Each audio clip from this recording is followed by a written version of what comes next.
I'm Sinetamba Bota, I'm Coach Matika. and this is Training and Development Podcast. Coach, how are you? I'm good, thanks for yourself. I'm also good. Mm. Today we're discussing our journey, Mm. how we got into this industry and what attracted us into this industry. Sure. Do you want to go first, or do you want me to go first? Okay, let me go first.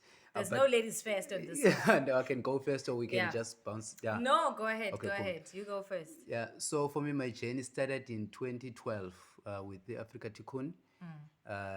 In fact, before that, because when I joined Africa Tikkun, I was already working in the development space. I was running Royal Open Mic sessions, the hip hop sessions at Yes. Mfuleni.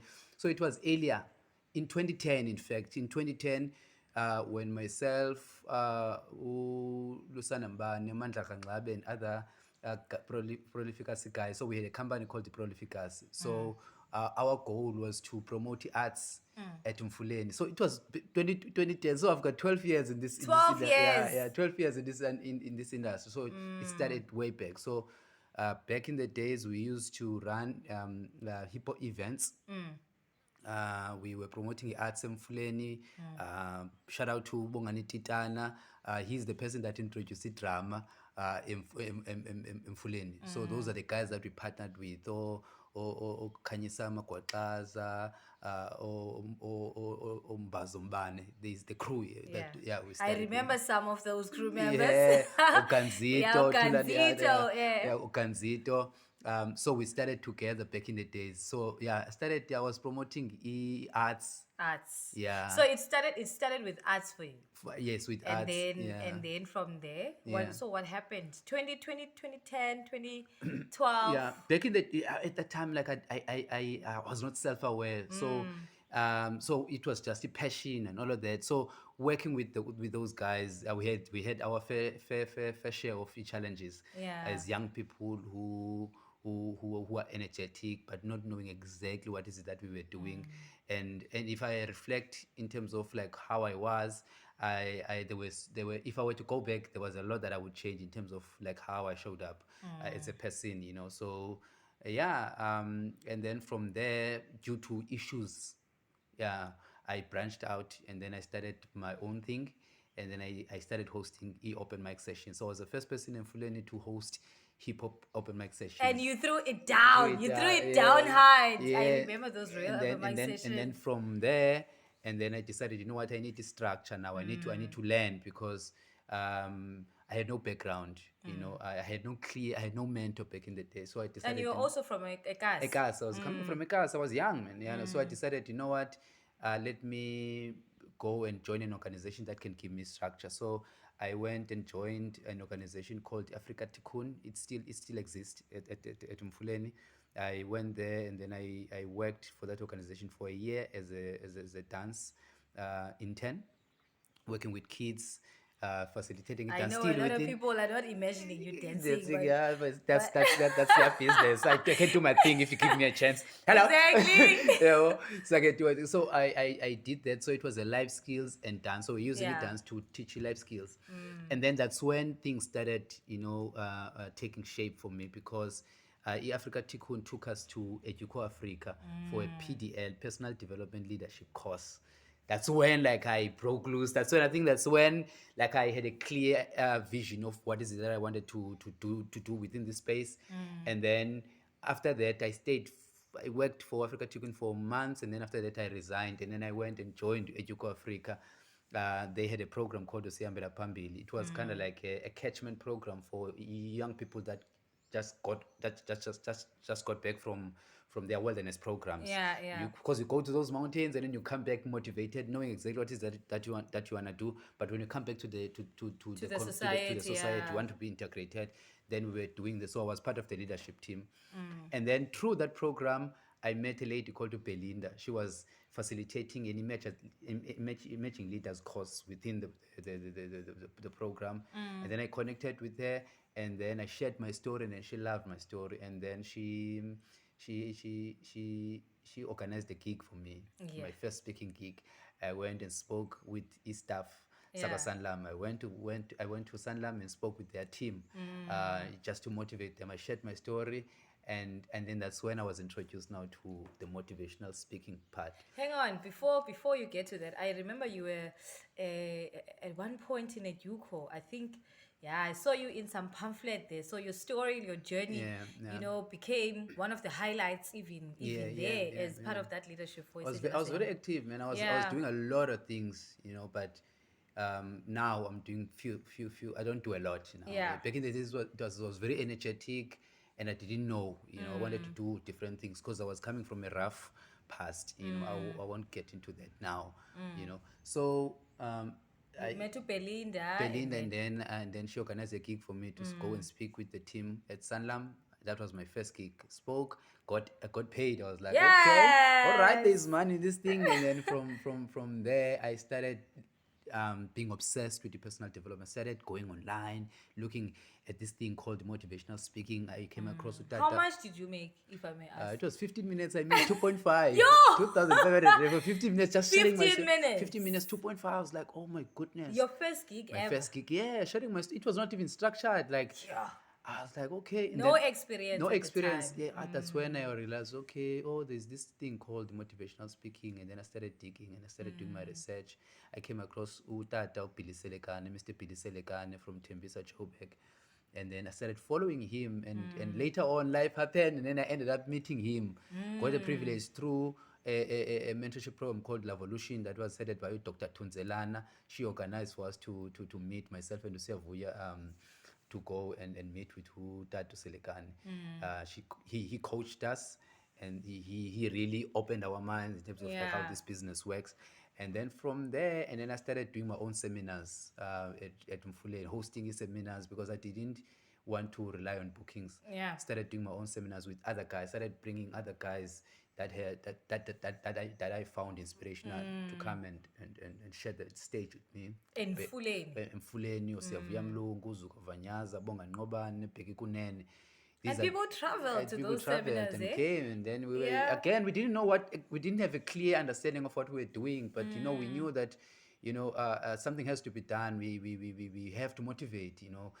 We need to, because for me, from that day, what I told myself is that I want to be the person that I never had growing up. Yeah. So yeah, and then from there, and then after discovering motivational speaking, I was like, no man, like after doing gigs, speaking all over Cape Town, I realized, no man, there's another level. People come out of a session motivated, but now they need to apply the information. That's when I went into coaching. I started reading, like I read a lot, and then as I got rid of the TV, I started building a library. Yeah.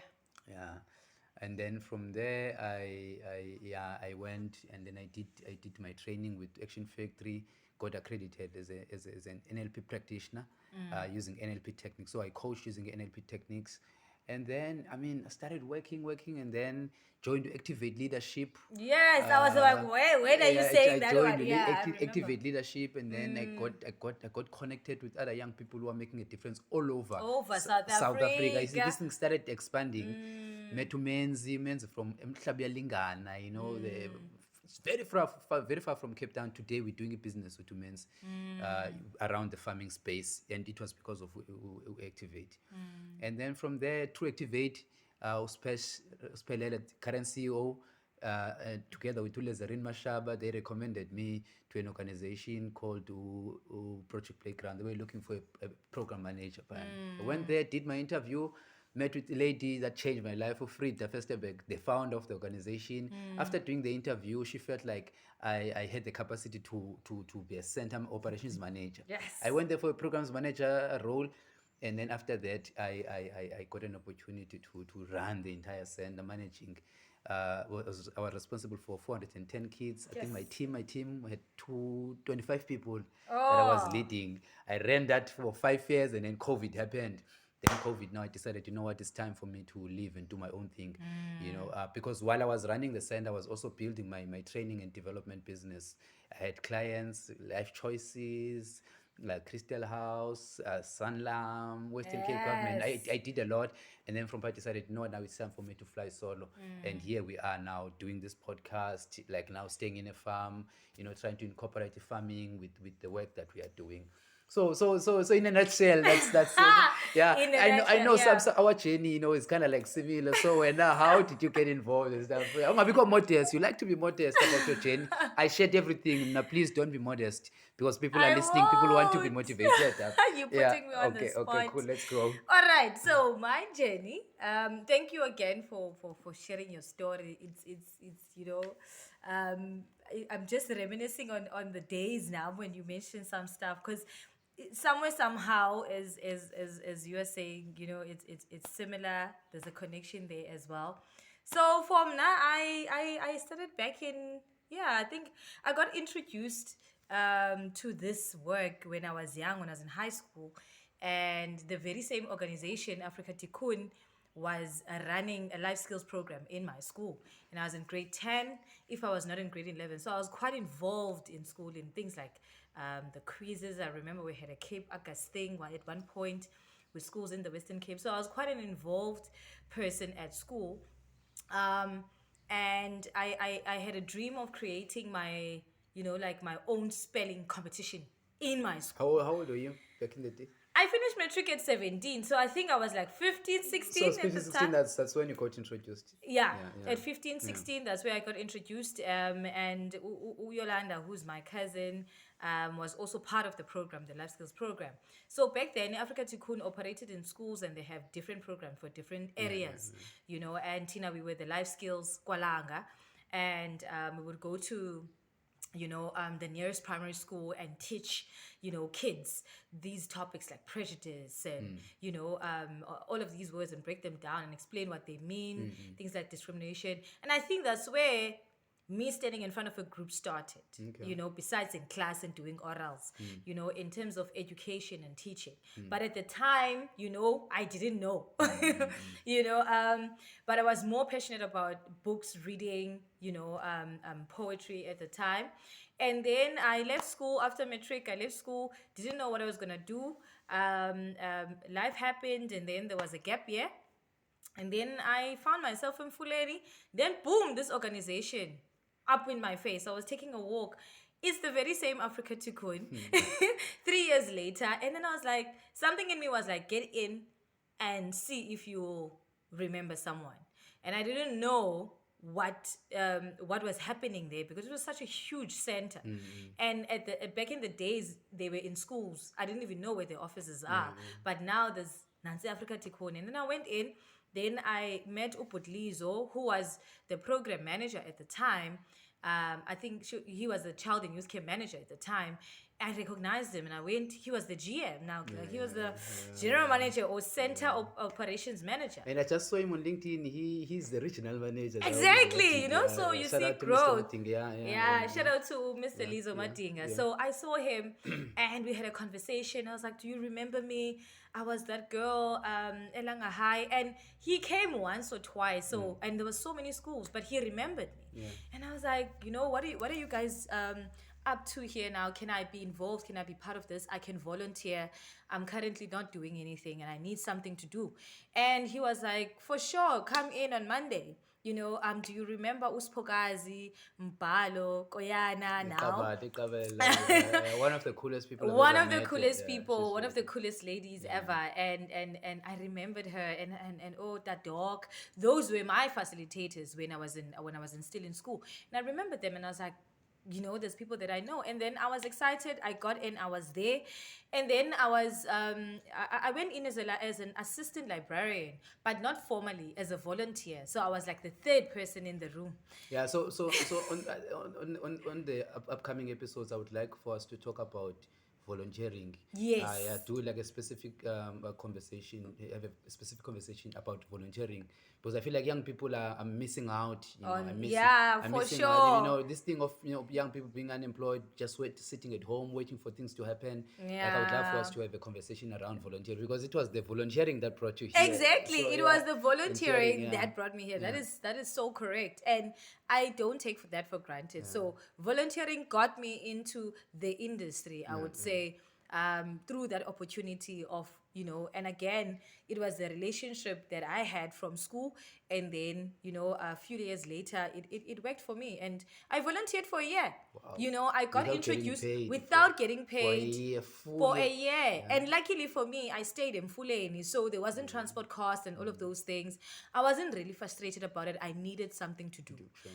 and I wasn't working, but it fulfilled me so much being around abantwana, being around kids, being around dedicated staff. And I got introduced to you as well, and and other facilitators, Osi and Amahlahla, Zoe Siepu, The guys that are still in the industry. the it's not- guys it's that not- are still yeah, in the industry, I built those relationships. I learned how to dance, and at some point, I became a dance facilitator as well.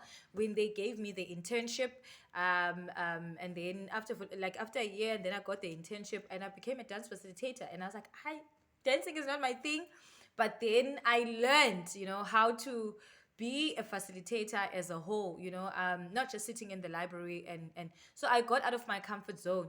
Then fast forward that, still in that organization, boom, an opportunity comes for me to go to the US, and never traveled in my life, never done anything like that.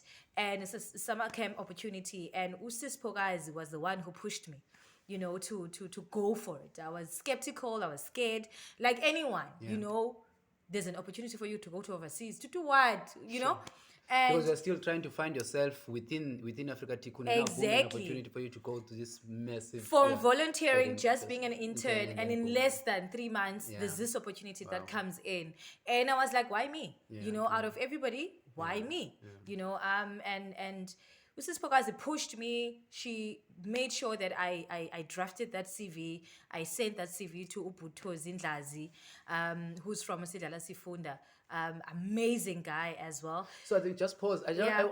I would like for people to note the people's names that we keep on dropping Yeah. here and stuff, because this business, this industry is about people and stuff. Of We course. wouldn't be here if it wasn't for these people. So all of I'm just We needed the people for us to get listening, somewhere. I'm listening. It's Yeah. the person like Belinda linked me there, and then Exactly. Frida, Spesh, and all of that. So that's what, like, from what's similar to your story and my story is that there were people who actually opened doors, and this is how this industry of personal Exactly. of development and training works. I just And want to it's put in- about people. Yeah, It's yeah. about people all the time. Yeah.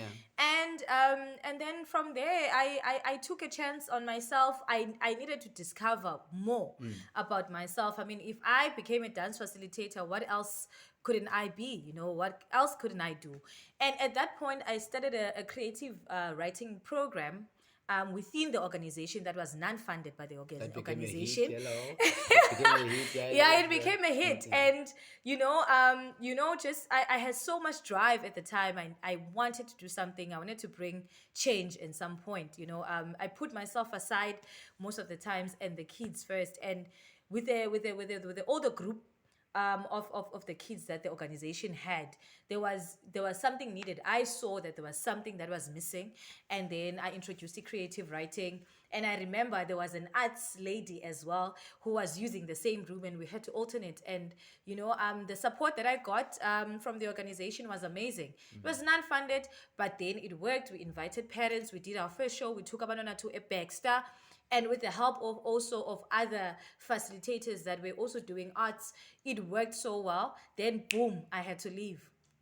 And I remember it was a sad day when I said I have to leave. At the very same time, there was a child and youth care program that was starting that people wanted me to be part of. And that's where I had to choose, and be like, all these things are coming at the same time. So which one is going to be which one? And then I chose the US opportunity. And I do not regret it, because I swear a lot of doors opened. What was the deal with the US? What? The deal with the US was like going to the US and being a summer camp counselor. Okay. It exposed me to international participants, and then it's a residential. So you live there, you work there on daily basis for 3 months. Sure. And you get paid. And for me, it was not necessarily about the money, but it was about what I was going to discover Sure. there, in an opportunity of a lifetime of being in a foreign country. I've never left South Africa at the time, never been on a plane. So for me, it was so surreal. It was one of those opportunities that I will never ever erase in my memory. So I went to the US. I got Counselor of the Year award. First year. My first All year. right. Okay. Okay. All right. Yeah, I'm looking at the award. My now, the first year, and ceremony I award. never talk about this, but Yeah. you said I should not be modest. Yeah. So I got my first award as a Counselor of the Year. So out of everyone in the campsite, which was a girls' camp, I got voted by the staff, by the kids, of being the most distinguished, being the most different, being the most effective. And only one person could get it, and this girl from South Africa. Which year was that? 2014. Okay, cool. And this girl from South Africa, quiet, reserved, hardworking, first time in the US, got to be that person. And that's where I realized that, wow, I can do so much more. And then fast forward that, I went for a couple of years back and forth, and then came home, and then I started working for organizations like Lead for Life on freelance basis. How many years did you go to America for? I went for- How many summer camps did you do? I did 2 summer camps in a period of 6 years. Okay. So basically, every 3 months in a year, I would go away Yeah. and go there. So I did 3 in New York and I did 3 in Maine, Okay. which is close to Boston. So and then fast forward that. I kept on going back and forth, and then I went to a different camp, and I wanted change. I wanted to grow again, because there's that constant eagerness, to grow. And then I told Uputozi, and I said, Uputozi, I think I'm done with New York. I want a new challenge. And then Uputozi came through, introduced me to a new camp in Maine, and then he said to me, 1 year. 1 year, the second year, you are going to be the leader in that camp. And I didn't know what he meant, but I trusted him, because he's one of the guys who've introduced me to the American thing. And then I went to Maine. And then there was 2 of us. There was Blue Bomela. Shout out to Blue Bomela. I worked with her at Lead for Life. She was my mentor in Lead for Life when I got introduced to Lead for Life. So I got an opportunity to work with her in the US. And then we threw it down. We were the only 2 South Africans, the first South Africans in that camp who are ladies. And we threw it down. It was a hard summer, but then we came back in 2018, and then I was the head of the Department of Ropes and Team Building. And then from there, it just, it just skyrocketed. We had our own team from South Africa as well. And then I got my second award in 2018. First year being the leader in my department, I got a Distinguished Counselor Award again. And again, it's the kids, it's the staff, it's the entire camp. And we were heading team buildings as well for other schools that would come in the summer. So we were involved in a lot of stuff. So fast forward that in 2019, I decided that, I want more. There's a challenge that I need. And I saw a gap in the industry. I was like, boom. This is what we need to do, create more opportunities for people like us. Because when I came in, there wasn't women before me that were in this adventure and team building industry. And then I discovered certain people later on. I discovered Wendy Noble later on, while I was already going. And then when Wendy Noble and I decided, let's put our heads together, give more young people an opportunity to go to the US, and then baseline leadership was formed, through that. And then we had 5 people going to the US, and then they came back, got their own experience. And fast forward, COVID happened in 2020, and then went into farming as well, discovered new things about life as well. And then now we are here. The industry is open. I'm a freelance team building facilitator. I am a program director. I am a farmer. All of these life experiences shaped me. But the most important thing that drew me to this industry, it's growth, the eagerness of growth, discovering myself, and the passion for people. So yeah, that's me. Wow. It is a mouthful, ne? Wow, what a journey. What a journey. Yeah, it was quite a journey. There's things that obviously we didn't touch on, like in terms of specifics, but what I think what we have in common and what drew us both is people. Yeah. You know, it's people development. It's and also us discovering ourselves, and because siphume elokishini, Yeah, we no, from for the me, I know township. for me, what inspired me to get into this industry is to really become the person that I never had growing up. Because I ended up doing, negative things growing up in Lokshini Khayelitsha because we didn't have positive role models. Even Yeah. today, there are no positive role models in Yeah. Lokshini. It's only now you start seeing guys like Yohani, Olofefe Nomjana, Wandisile Nqeketho. It's only Yeah. now that you understand that you have young people, doing things, making things happen. But back in the days, we didn't have those people, because back in the days, people, effectively now, when people get successful, they leave the township. Yeah, Like they for example, leave. Mr. Luvyokane was running Silulo, office yakhona was in Khayelitsha, and it was easy for us to go and see what was happening. But now he had to Yeah. move due to what is happening Yeah. Elokishini. So we are losing a lot of positive role models because of the conditions. Yeah, the So for conditions. me, I wanted to be that person, and I'm happy that I'm contributing. Yeah. So And even though you have moved yeah. elokishini, you are able to contribute in developing Of abantu course, I mean, elokishini. look at what we are doing now with the Baseline Leadership Academy, whereby Yeah. we are currently recruiting young people that we are going to train and then create the opportunities. Because I mean, we've created the networks within the Yeah. industry, so Yeah. we want to.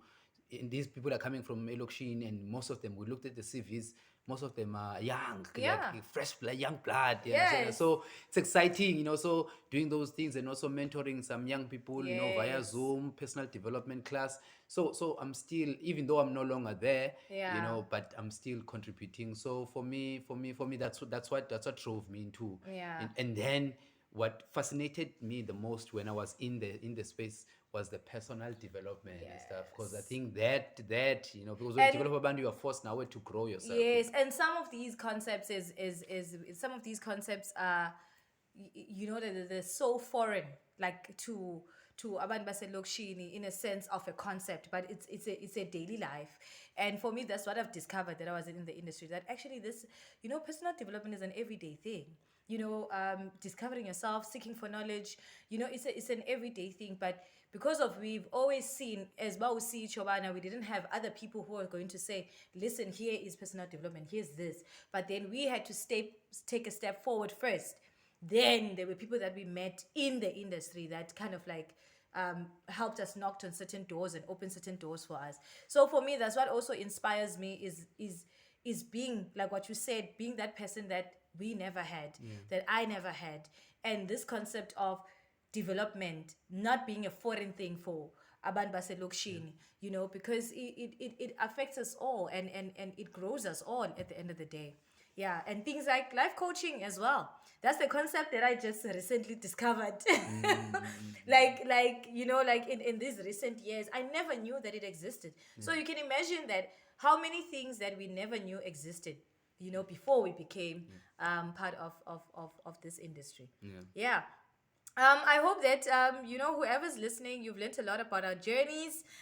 This is us, to many. This is us to you guys as well, and we're going to share more about other things around training and development in other episodes. So thank you for listening to our stories, Coach. Do you have anything to say? No, I'm covered. Okay, cool. See you next time. Sure.